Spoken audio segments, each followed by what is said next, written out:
नमस्कार, जोहार दोस्तों। बस्तरवासी में आप सभी का फिर से एक बार स्वागत है। तो हमारी एक्सप्रेस आपको दिखा रही है श्री सैलम, और श्री सैलम सीरीज़ का ये हमारा 7वां वीडियो है। पिछली वीडियो में हमने दिखाया आपको विजयवाड़ा शहर को, और माता का एक शक्तिपीठ है कनक दुर्गा मंदिर जो पहाड़ी के ऊपर स्थित है, खूबसूरत, उसे दिखाया। इस बार मैं आपको ले चल रहा हूँ विजयवाड़ा में ही स्थित एक ऐसी प्राचीन गुफा जो हजारों सालों पहले बनाई गई थी। गुप्त काल में 4वीं-5वीं शताब्दी में निर्मित गुफा काफ़ी प्रसिद्ध और काफ़ी रहस्यमय है। बहुत कम लोग इस बारे में जानते हैं। इस गुफा की खासियत यह है कि एक ही चट्टान को काटकर बनाई गई है और भगवान विष्णु यहाँ पे विश्राम करते हैं। तो मैं आपको बताऊंगा।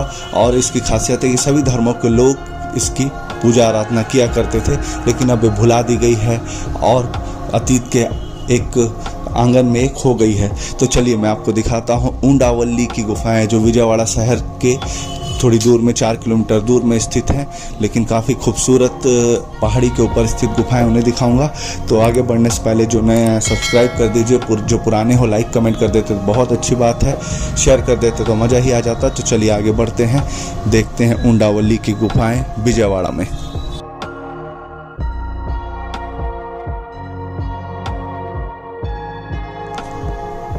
दोस्तों, हम जिस पुल को पार कर रहे हैं इसे प्रकाशम पुल कहा जाता है, और प्रकाशम पुल जो है आंध्र प्रदेश में एक प्रमुख विजयवाड़ा शहर वालों के लिए एक आकर्षण का केंद्र है। यहाँ खूबसूरत लाइटिंग होती है शाम को और काफ़ी खूबसूरत माहौल रहता है। अधिकतर लोग यहाँ घूमने फिरने आते हैं।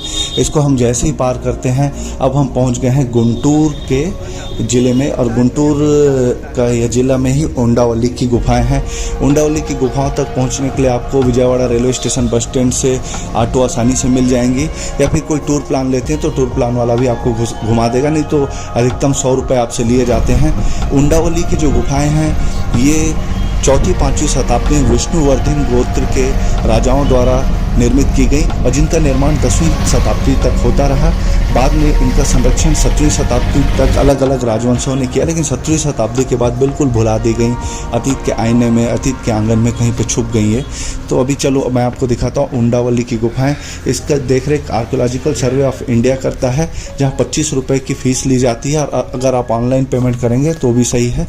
तो हमने फ़ीस पेमेंट किया और अब हम पहुँच चुके हैं ऊंडावली की खूबसूरत गुफाओं में। काफ़ी प्राचीन है, और उनकी खासियत यह है कि इन्हें एक ही रॉक से कट करके बनाया गया है, और विभिन्न जो प्रतिमाएं हैं उनको उकेरा गया है। काफ़ी सुंदर नक्काशी और कलाकारी है। तो चलिए आगे आपको और बताता हूँ इन गुफाओं के बारे में, और देखते हैं इन ऊंडावली की गुफाओं की खूबसूरती को। मुख्य जो मैं यहाँ देखने आया हूँ, भगवान विष्णु की अनंत साई शेष प्रतिमा को देखने आया हूँ, जो कहा जाता है कि विश्व में लेटे हुए भगवान विष्णु की सबसे बड़ी प्रतिमा है। मैं उन्हीं को देखने आया हूँ। तो चलिए आगे बढ़ते हैं और देखते हैं भगवान विष्णु की प्रतिमा, इस गुफा की खूबसूरत कलाकारी और जानकारी आपको देता हूँ। दोस्तों, 10वीं शताब्दी के बाद जो धार्मिक आक्रांता आए वो लगभग यहाँ प्रविष्ट हो चुके थे, और कई सारी मूर्तियों के सर तोड़े गए हैं। उससे ऐसा लगता है कि धार्मिक आक्रांता इस गुफा तक भी आए थे। लेकिन उससे भी जो खतरनाक है, वर्तमान में जो हमारे आक्रांता घूम रहे हैं, जो दिल बना के अपनी गर्लफ्रेंड और अपना नाम लिखते हैं, देखिए जगह जगह लिखा हुआ। मुझे काफ़ी दुख हुआ, मेरे सामने भी कुछ लोग लिख रहे थे। मैंने डाटा ASI की देख रेख में है, ASI वालों को पत्र लिखा है।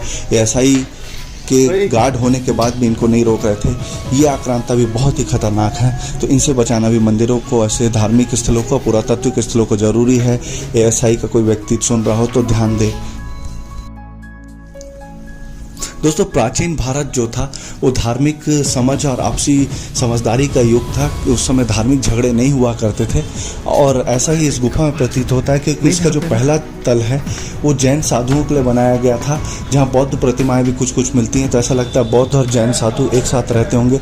ऊपर के तलों में भगवान विष्णु और हनुमान जी की नरसिंह अवतार की प्रतिमाएं हैं। तो ये समझ में आता है कि यहाँ पे सभी हमारे जितने भी पंथ हैं हिंदू धर्म के, सभी एक साथ मिल के चर्चा किया करते थे, सभी के साधु एक साथ रहते थे, और पूजा अर्चना भी लगभग एक साथ होती थी। आपसी समझदारी का एक यहाँ पे एक उदाहरण मिलता है। काफ़ी सुंदर सुंदर प्रतिमाएं हैं, गुफाओं में उत्कीर्ण की गई हैं। काफ़ी मेहनत लगी होगी कलाकारों को इसे बनाने में। मुझे देखकर काफ़ी आश्चर्य हुआ। और जो आगे दिखाऊंगा आपको भगवान विष्णु की प्रतिमा, वो तो बहुत अद्भुत है। और यहाँ पे आके ऐसा लगता है कि जो लौकिक उस समय समाज रहा होगा उसके बारे में भी प्रतिमाएं उकेरी गई हैं। तो किस तरह का उस समय समाज रहा होगा वो भी इससे जानकारी प्राप्त होती है। इधर दिखाना, अंधेरा है पूरा। ये भगवान विष्णु की सबसे ऊंची मतलब लेटी हुई सबसे बड़ी प्रतिमा है। ये देख चेहरा है, अंधेरा है, नहीं दिख रहा है, दिखा है ना। ये सबसे लेटी हुई सबसे हाँ क्षीर सागर वाला जो है ना, वो पूरा सब लक्ष्मी जी स्तुति कर रही हैं इनकी। ये देखिए पूरा पूरा ऐसे करके बनाया हुआ है। ये साधु, ये गरुड़ है, ये पूरा लेटे हुए हैं। भगवान विष्णु का ना क्षीर सागर वाला पूरा। ये वो है ब्रह्मा जी है। दोस्तों, ये जो गुफा है इसका मुख्य आकर्षण भगवान विष्णु की लेटी हुई मूर्ति है, जिसे अनंत साई शेष पद्मनाभ स्वामी कहते हैं। पद्मनाभ स्वामी इसलिए कहते हैं, भगवान विष्णु की जो नाभि है उससे एक पद्म निकला था, अर्थात कमल निकला था, जिससे भगवान ब्रह्मा की उत्पत्ति हुई थी और भगवान ब्रह्मा ने सृष्टि की संरचना की थी।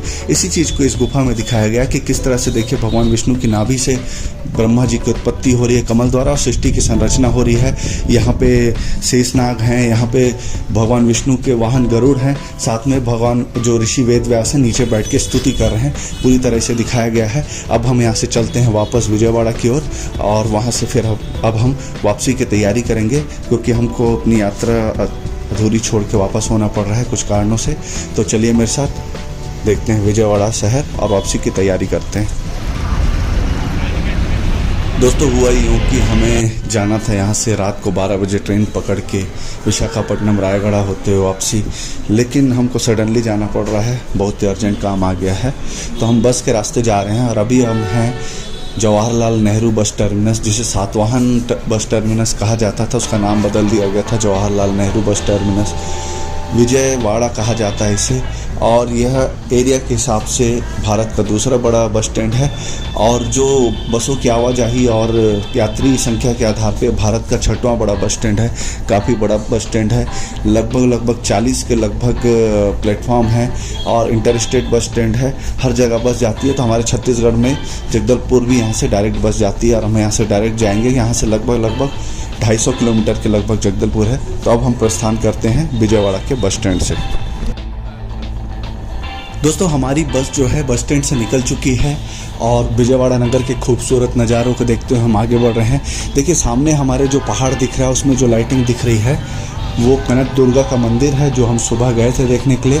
काफ़ी खूबसूरत लाइटिंग की गई है, काफ़ी खूबसूरत जगह भी है और काफ़ी आध्यात्मिक जगह भी है विजयवाड़ा के आसपास के सबसे प्रमुख दर्शनीय स्थल भी यह है। मैं आपको बता दूं कि माता कनक दुर्गा को विजय दुर्गा भी कहते हैं और विजय की देवी हैं और उसी कारण इस शहर का नाम विजयवाड़ा पड़ा। इसे समान शब्दों पे बैजवाड़ा कहते हैं, पर इसका वास्तविक नाम विजयवाड़ा ही है। और यहाँ बगल में ममलेश्वर महादेव का मंदिर है और उसके थोड़े से आगे जाएंगे तो भगवान जो कार्तिकेय हैं उनका मंदिर है। तो चलिए खूबसूरत नज़ारों को देखते हुए आगे बढ़ते हैं। जो नए आए हैं वो सब्सक्राइब कर दीजिए, जो पुराने हैं लाइक कमेंट करना भाई शेयर कर देते तो बहुत अच्छी बात है।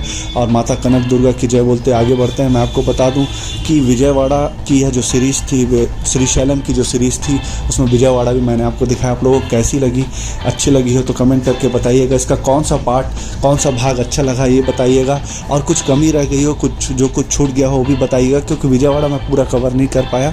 दोबारा फिर आऊँगा विजयवाड़ा के लिए, हो सकता है कि स्पेशल अलग सीरीज़ भी बन जाए कभी आने से। पूरी कोशिश करूँगा यहाँ आने की।